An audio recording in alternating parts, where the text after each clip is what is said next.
After staring at every shiny Pokemon's colors for the last 3 months, it's finally time to finish this debate. How were shiny Pokemon made? Well, it's not gonna be so easy because unlike Gens 3 and 4 where most Pokemon lines share the exact same shiny, in Generation 5, someone or something actively goes in to make sure mostly every shiny is different.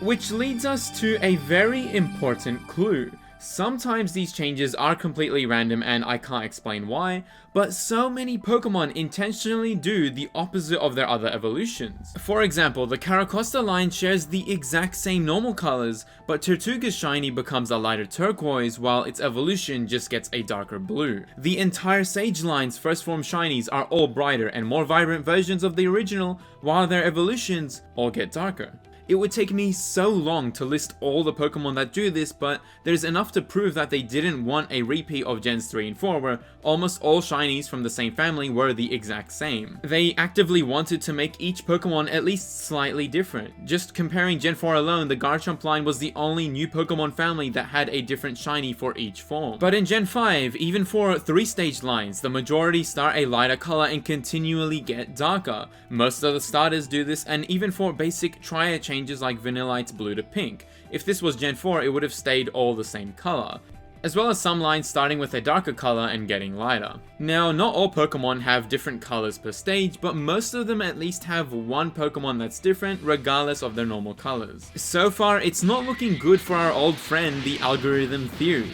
But that doesn't mean there aren't any patterns reoccurring either. And because no one actually cares about the details, I'm gonna fly through these pattern changes to get to the final answer quicker. Starting off with the hue, saturation, and brightness patterns, some reoccurring from Gen 3 are blacks turning to saturated blues and or dark purples, blues becoming light cyan or now turquoise with how some of the evolutions get brighter as they go along, but whatever, we'll still count it. And whites to yellows. A returning Gen 4 pattern is yellow to a lime color. And finally, unique HSP patterns to this gen are greens to yellows and blues to dark blues, which is caused by the opposite change patterns mentioned earlier. Moving on to the color harmony rules, starting with the triads blue to green, just like from Gen 3, blue to purple from Gen 2, it also happens on secondary colors, blues to yellow/gold, even when they're unsaturated, and finally, pink/reds turning to gold and vice versa as well. Complementary colors green and purple occur both changing into each other. And lastly, for the inverted colors, reds turning to blues and vice versa.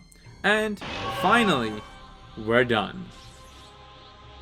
The remaining 34 or so Pokemon out of the 156 have no correlation to any specific pattern. Sometimes you can explain partial colors on a Pokemon like Fracture's red turning an inverted blue, but then Axew's red eye stays the same for some reason, and both of their body colors are different.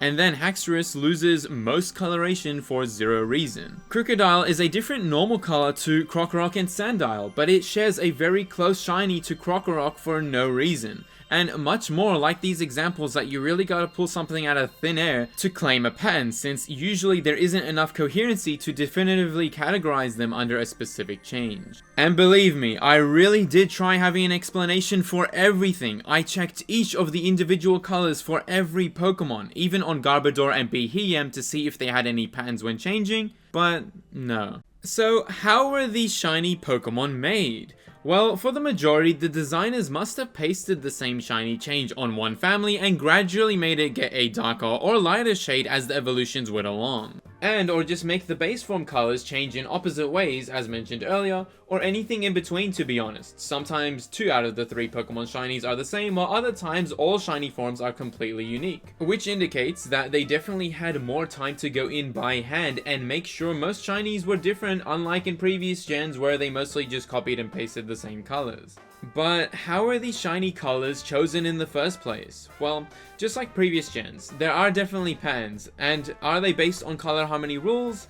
I don't know exactly, but I think all were designed by hand, and reused on similarly colored Pokemon with slight differences, especially in this gen where so much just do the opposite changes to their base colors. And I know it's hard to swallow that for so many Pokemon, especially the box art legendaries that barely change, were done by hand. But you have to remember that for the first 5 gens, they introduced a total of 649 new Pokemon. Not one generation in this Sprite era dipped below introducing 100 new Pokemon per game, but from generations 6 to 9, the 3D era, only the latest generation introduced more than 100 Pokemon. Which makes sense why the 3D era shinies have more thought put into them since they had more time to do so, while for the Sprite era they needed to reuse shiny changes since there were just so many Pokemon. And sure, the Sprite era shiny designs were generally more conservative in how much they wanted specific Pokemon to change in comparison to the 3D era shinies, but the color range was also a lot lower, especially for Gen 2. But again, people complain that many shinies from Gen 9 went back to being more plain and boring, but I guess that's what happens when you have 100 plus new Pokemon introduced in a gen. Either way, I think that the Sprite era shinies aren't given enough credit for the limitations they had at the time. Plus, there's still unique ones that don't follow any real pattern that really do stand out, which used to be devalued by the whole "it just got lucky from the algorithm" theory, when that's just not the case. In fact, when I first started this video series, all I had to work off was Lockstein's video about the algorithm theory, which at the time was the general consensus. So after a month and a half of looking at every Sprite era Pokemon's shiny change and keeping record of all of it, I started writing the script for part 1 when I remembered to follow up on this Reddit post I found a few weeks earlier, which was when I discovered the debug menu, the first key part in disproving the algorithm theory. If I didn't go back and read that post, this entire series would have been completely in favor of the algorithm theory, with crazy explanations like these trying to justify the most ambiguous changes. And since we weren't there with the devs when they created the shinies, we won't ever be 100% sure. So I did make a tweet asking the devs this very question. You can go like and retweet that if you want to try pushing for a direct developer answer.